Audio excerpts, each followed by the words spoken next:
Hi, this is Catalaa coming to you from San Francisco. I wanted to give you an update. It's been 1 year since I designed the self-watering, self-feeding pots that you see behind me, right there. Some things worked, some things didn't, so I want to review those things with you. And then we're going to completely disassemble one, look inside and see what's going on, and then we're going to reassemble it with certain modifications to make it work even better.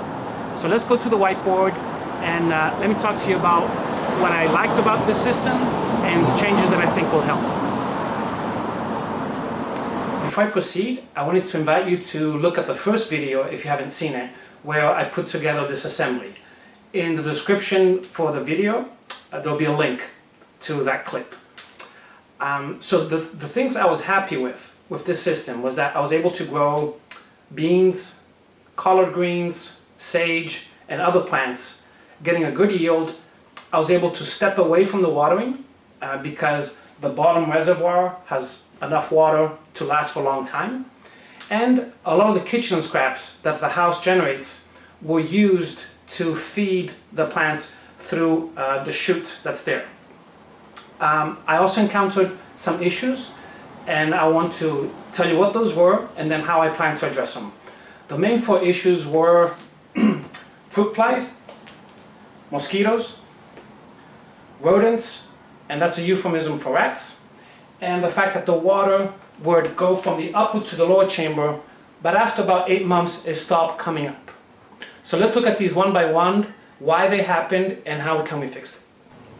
To review, in this diagram we have 2 plastic containers stacked on top of each other.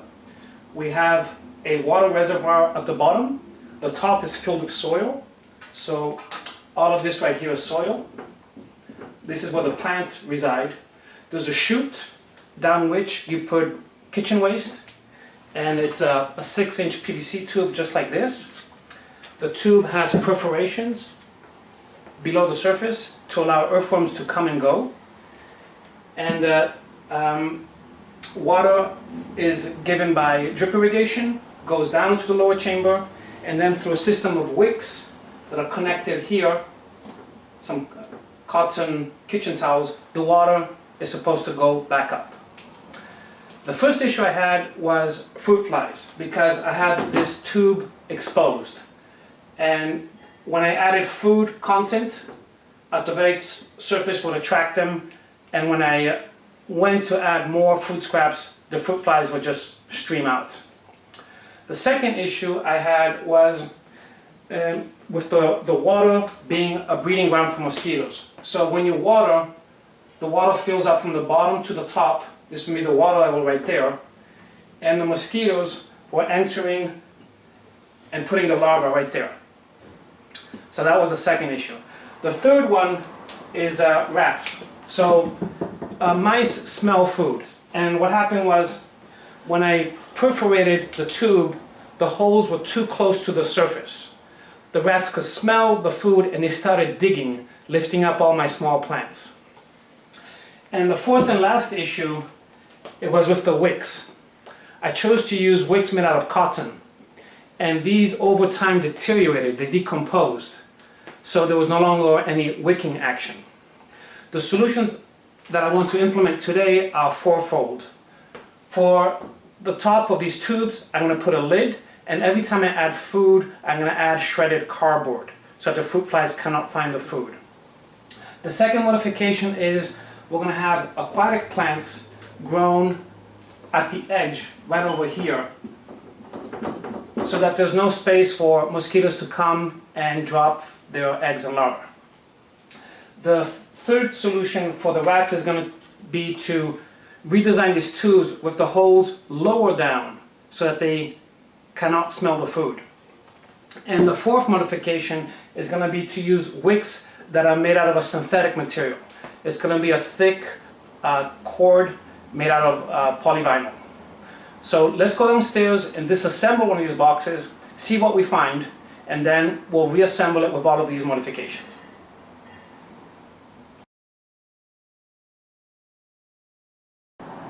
Here is the growing pot, and you can see the feeding chute in white right there. Inside I put yard waste and kitchen scraps. There's some movements in there, there's some insects, I don't mind those. When fruit flies get in there, they do make it into the house, so I want to prevent that. So what I'm doing now is, when I feed it, I'll put, we have some banana peel, celery, used kitchen towels. I will then cover it with shredded cardboard.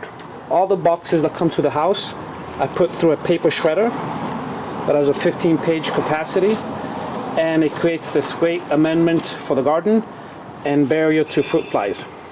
And lastly, I repurposed a saucer made out of plastic. This is the cover that goes on top.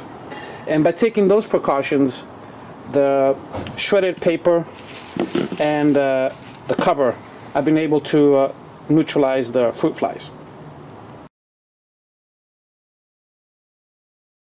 The next issue I wanted to talk about is mosquito control. There was a time when there was no vegetation here. All you had was a top and the bottom bin. Now if I kick the bin, you'll see the water jump out. And mosquitoes were making it right in between the two and depositing the eggs there. Ever since I added these aquatic plants, that problem has gone away. These were not purchased. I went down to a local park that has a pond. I walked along the edge of the water, and I just picked plants that have different shaped leaves. So this one has lobes, this next variety has a pointy leaf, and then here's one that has a composite leaf. So all I knew is that these plants love having their roots in the water, and that by intercepting the sunlight, algae does not grow in the lower container. And I learned that the mosquitoes feed off of the algae. So by preventing sunlight from reaching the water, it starves any mosquito larvae that can be there. It also is very appealing. I find it to be attractive. It's a nice way to adorn the system right there. Now let's talk about rodents. I've had visitation from mice, most likely rats. Wherever the cardboard is disturbed, like over here, over there, that's where they're digging. More digging there, and they tend to dig at the base of these feeding tubes because they can smell the food. So the plan is to re-engineer these tubes by adding holes in them at a lower depth. When rats come to visit the box, they damage small plants like this garlic shown over here. So I've had to do things like buy these skewers as a way to protect young, more vulnerable plants. With a used gallon of milk, I also try to make these revestments. However, I'm looking for a more permanent solution that doesn't require this defensive solution that I have so far. The last thing we're going to troubleshoot is the wicks that are no longer working. Originally, I put in kitchen towels like this inside the lower chamber, and they're supposed to suck the water up into the upper chamber. But over time, these putrefied and fell apart. So the new strategy is going to be to use a synthetic cord. What I've chosen to use is 100% polypropylene, and I want it to extend from the lower chamber all the way to the upper compartment, so that it carries the water and it will last over time. Now let me show you why I think that there's no more water transmission. The water boxes have drip irrigation, but despite that, if I stick my finger in the soil and pull it back out, there's no soil crumbs that are stuck. This shows a very dry soil. That means that the water that infiltrates does not come back up afterwards. I'm also seeing weak plant growth. So we have leaves that are dry. We have insects that are attacking the plant. For example, here we have these white bugs right there. Leaves just don't look the right color. There was growth in the sense that the beans are tall, they go up to the first floor, but something is off. These plants don't look happy. And I suspect it's the water not reaching them, so we're going to work on the wicks and introduce that change. At this point, I'm ready to disassemble the box behind me. I'm going to cut out the plants, remove the soil, sort of inspect to see what happened, and then we'll put it back together.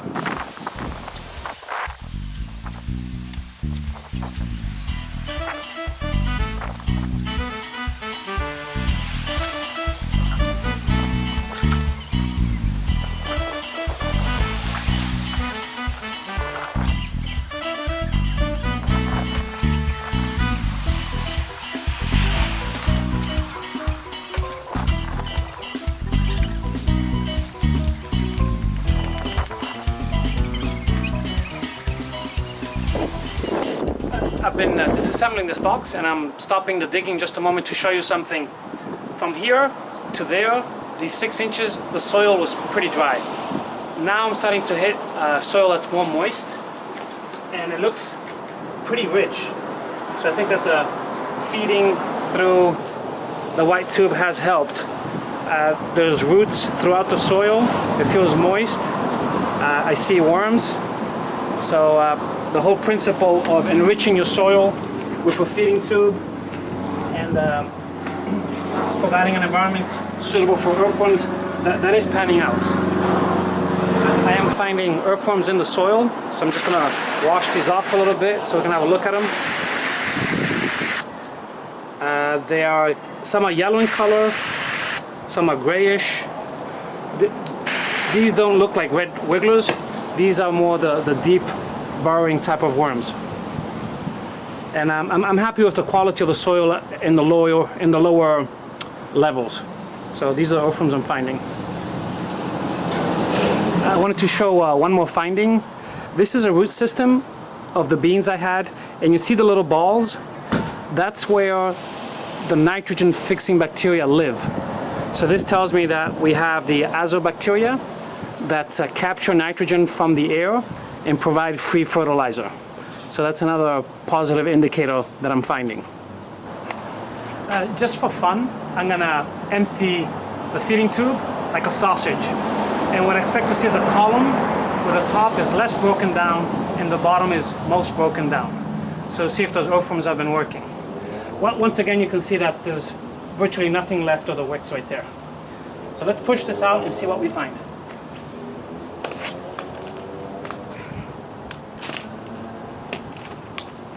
I see a lot of roots right there. See all those roots sticking out?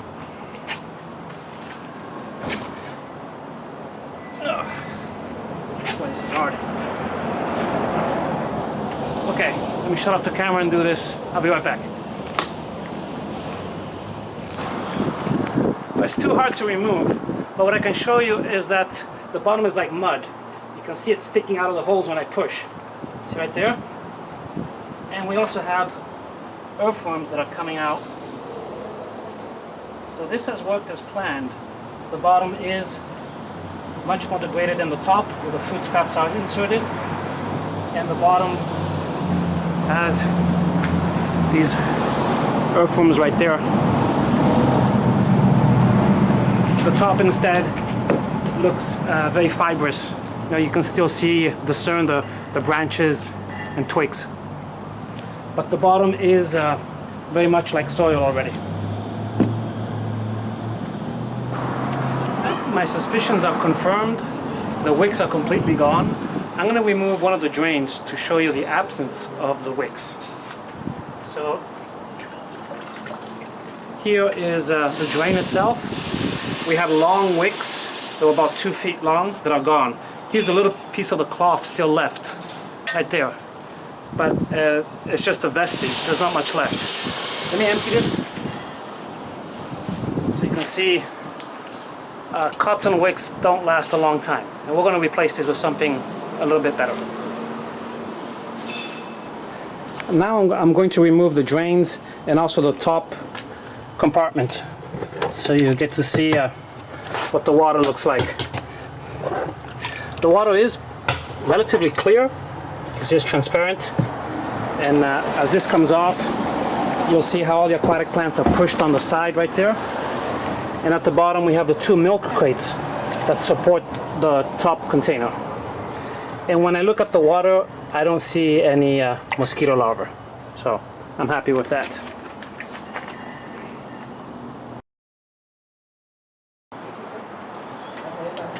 This is what the new wicking system is going to look like. It's a series of ropes made out of propylene.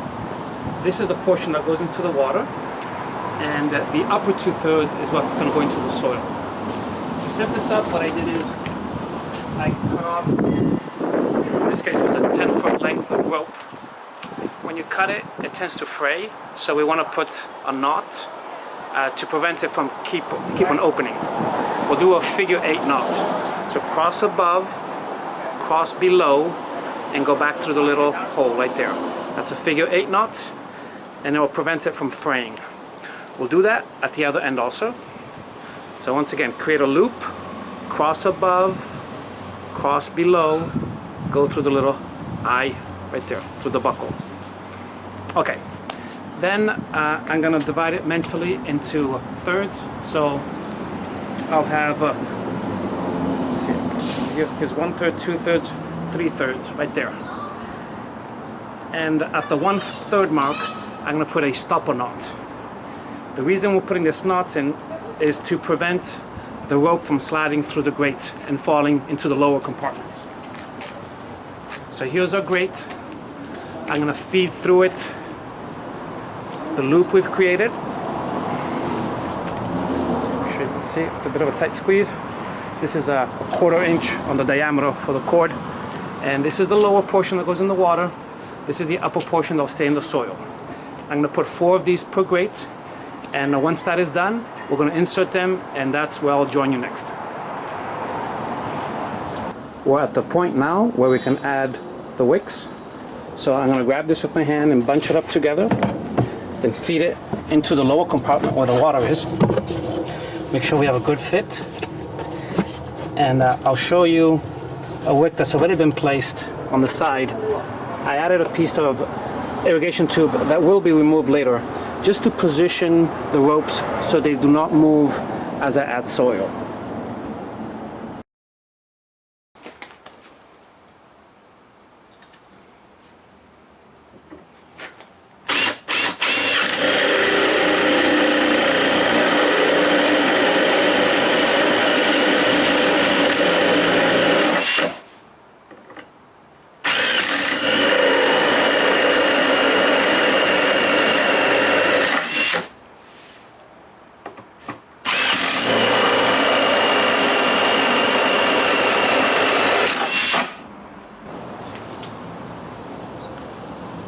Now that I'm done drilling, I wanted to compare and contrast the old feeding tube with the new one. This is the old one, closest to me, and furthest away is the newer one. So the old one had holes that came up very close to the soil line. This is where the soil was, about 6 inches away. What I've done is I've dropped that distance to about 1 foot so that mice and rats cannot smell the food, and also drilled bigger holes. This is 3/4 of an inch, to make sure there's a good flow of organic material in and out, and that the earthworms can move unimpeded. Let's go back to the bins, and I'll show you where I'm going to place this newly designed tube. In the previous design of the box, I placed a tube right over this drain. I can't do that any longer because the wicks are sticking out. So I'm just going to place it between the 2 drains, as so. And that's the last thing I wanted to show you before I start assembling it. And what I'll do is I'm going to put some cloths to prevent any soil from invading the lower compartment, and then I'm going to cover that with a towel. On top of that, we'll put about a 6-inch layer of wood chips, and then the soil.